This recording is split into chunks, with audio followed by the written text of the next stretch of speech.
RCP Singh ने अपनी party आशा का विलय प्रशांत किशोर की जनसुराज पार्टी में कर दिया है। पटना में आयोजित एक प्रेस वार्ता में आरसीपी सिंह ने कहा है कि उन्होंने कभी नहीं सोचा था कि अपनी पार्टी का विलय जनसुराज में करेंगे, लेकिन ये फैसला लिया गया है। उन्होंने इस विलय को सुखद संयोग बताया और कहा कि जनसुराज का अर्थ है जनता का सुंदर राज। प्रशांत किशोर ने आरसीपी सिंह के प्रशासनिक, राजनीतिक और संगठनात्मक क्षमता की प्रशंसा की और कहा कि महागठबंधन बनाने में आरसीपी सिंह की भूमिका महत्वपूर्ण थी।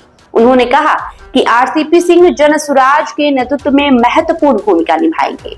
पार्टी में शामिल होने के बाद मीडिया से बातचीत करते हुए आरसीपी सिंह ने कहा कि मैं भी बिहार लगातार घूम रहा हूँ। लोग कहते हैं कि बिहार में दो मजबूत गठबंधन है, एनडीए और महागठबंधन, लेकिन इसे बनाने में हम लोगों ने मजदूरी की है पर और अब अपना घर बनाने वाले। आरसीपी सिंह ने कहा कि लोग कहते हैं कि बिहार में सिर्फ बालू है, बिहार में कोई खनिज नहीं है, लेकिन ये सब गलत है। जब मैं केंद्र में मंत्री था तो ये पता चला कि बिहार में इतना खनिज है कि जानकर मैं उछल पड़ा था कि इसकी जानकारी मैंने मुख्यमंत्री नीतीश कुमार को भी दी, लेकिन इसका कोई फायदा नहीं हुआ, इस पर कोई विचार नहीं किया गया।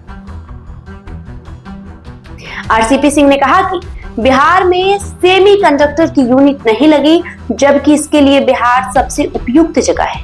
आज के बाद हम लोग बिहार की जनता को भरोसा दिलाते हैं कि सिर्फ बिहार के लिए, विकास के लिए काम करेंगे और इसका असर भी दिखेगा। आरसीपी सिंह टैक्स को लेकर कहे कि उस वक्त तो मुझ पर आरोप लगा, लेकिन आज कौन टैक्स ले रहा है।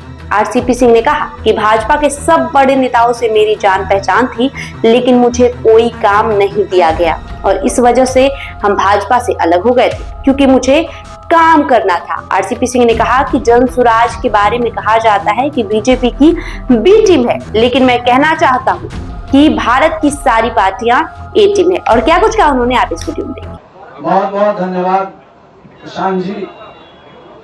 और आज यहाँ मौके पर पार्टी के अध्यक्ष आदरणीय मनोज भारती जी संचालन कर रहे हैं, हमारे किशोर मुन्ना जी, और हमारे बगल में बैठे हुए हैं बिहार के नामी गिरामी पटना हाई कोर्ट के सम्मानित वकील हमारे वैरी गिरी साहब, जनसुराज के सभी सम्मानित पदाधिकारीगण हमारे साथ,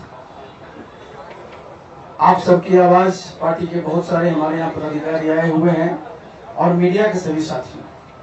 सबसे पहले तो मैं प्रशांत जी को बहुत बहुत धन्यवाद देना चाहता हूँ कि आज हम तो पिछले सप्ताह में नहीं सोचे थे कि 18 तारीख को रविवार के दिन आप सबकी आवाज पार्टी का विलय हम लोग जनसुराज में करेंगे। देखिए, मैं तो इन सब चीजों में विश्वास करता हूँ और आज रविवार का दिन है, हम लोग सूर्य के उपासक हैं, बिहार में छठ की पूजा सब करते हैं, तो आज सूर्य भगवान का दिन है, बहुत ही हमारे लिए ये तो सुहाग संयोग है।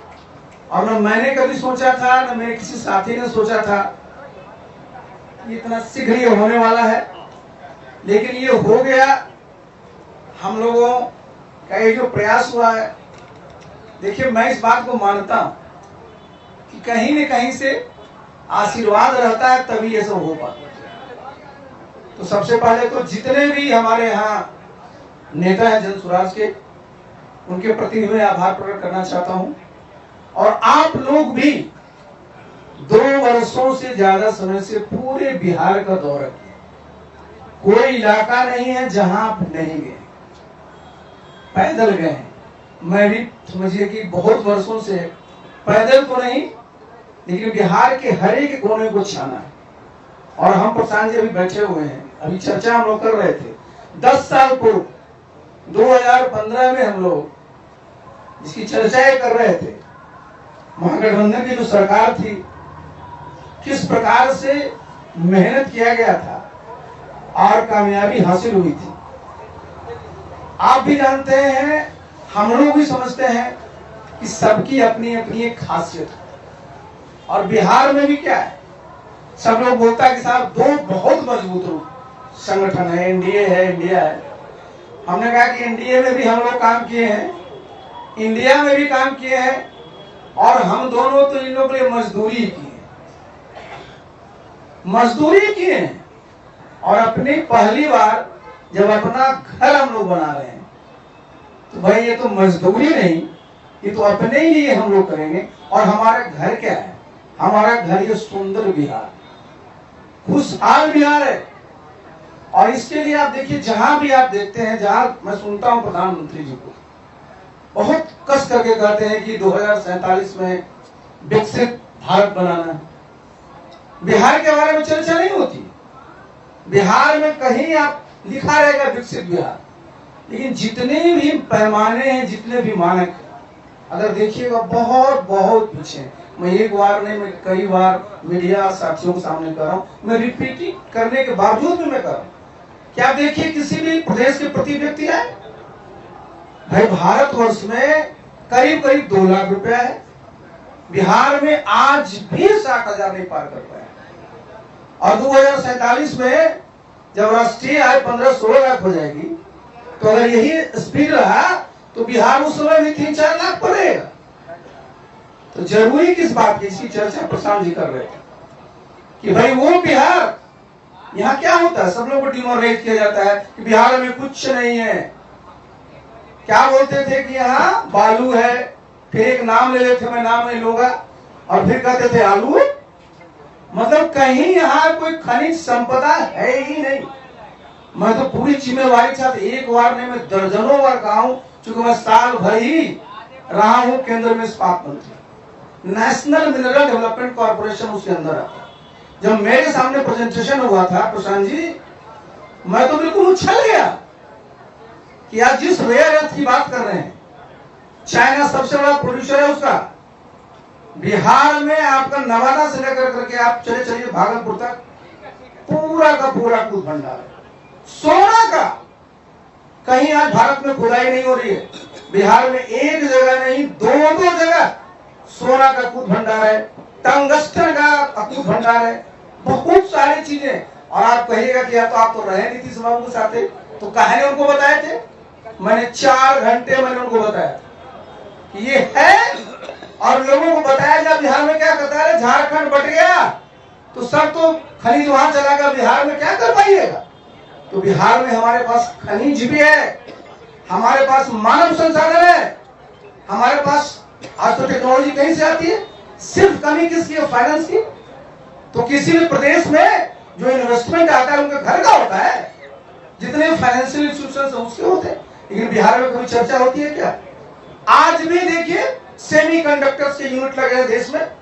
पहले बिहार चूक गया, हमारा कोयला था, अब कारखाना का आपने लगा दिया। आज सेमीकंडक्टर आईटी का भी लगना है, तो बिहार कहीं नहीं है साहब। कभी बिहार के किसी भी नेता को हमने कहा था, मुख्यमंत्री को चिट्ठी लिखिया प्रधानमंत्री जी को, तो भाई आपके गुजरात में 2 और 5 बना लीजिए, हमको चिंता नहीं है। लेकिन बिहार में 13.5 करोड़ की आबादी है, यहाँ सेमीकंडक्टर नहीं लगे। हमारे आईटी के बच्चे आप ही के यहाँ जाकर जाएंगे, बिहार सिर्फ मजदूर की मंडी बन करके रहेगी। देखिए मैंने प्रशांत जी को भी देखा। अब मुझे सबसे अच्छा क्या लगता है, मैं रोज घूमते रहता हूँ बिहार के जिस कोने पर जाइए, प्रशांत जी सबसे अच्छा है कि सब जगह लिखा हुआ है कि जब सरकार बनेगी तो 5 चीजें तुरंत मिल जाएगी। और वो देखिए सब जो है जन सरोकार से जुड़ी हुई बातें। तो प्रशांत जी का अपना अनुभव है, और ये इनकी अपनी एक स्ट्रेटजी है, सोच है। और मैं भी 43 वर्षों से यही काम करता रहा हूं। यहाँ तो मैं सरकार में 28 साल रहा और 15 साल से मैं इसमें हूं। तो गिरी जी बैठे हुए हैं, वैसे ही मैंने एक दिन चर्चा किया, तो हमने कहा गिरी जी आप लोग भी पढ़े लिखे, हम लोग भी दिन भर हम लोग सड़कें पर घूमते रहेंगे। बहुत ही देखिए होना रहता है कैजुअल में, और ये तुरंत हुआ। और ये मैं समझता हूं, मैंने बताया ना कि ये बहुत ही शुभ है। और हम सब लोग यहाँ जितने लोग बैठे हैं, सब काम में विश्वास है, और हम लोग काम किए हैं, काम करेंगे, काम करके दिखाएंगे। और जितनी ताकत है हमारे कार्यकर्ताओं में उत्साह है, और इस उत्साह को हम लोग जब जमीन तक ले जाएंगे तो निश्चित रूप से कामयाबी हासिल होगी। और बिहार में जो 35-36 साल से लोग इधर या इधर की चर्चा करते रहते हैं तो लोग बोलेगा जरूर कि यार ये लोग तीसरा नंबर पर है, लेकिन देखिए परीक्षा जब हम दे रहे हैं ना तो तीसरा नंबर पर जरूर है, रिजल्ट निकलेगा तो जो हमेशा टॉप की है फिर टॉप। चलिए मौका फिर बहुत हम लोगों को मिलेगा। एक बार फिर से मैं प्रशांत जी को, उनकी पूरी टीम को बहुत बहुत धन्यवाद देना चाहते हैं, और आपके अगर कुछ सवाल होंगे तो मैं जवाब दे दूंगा।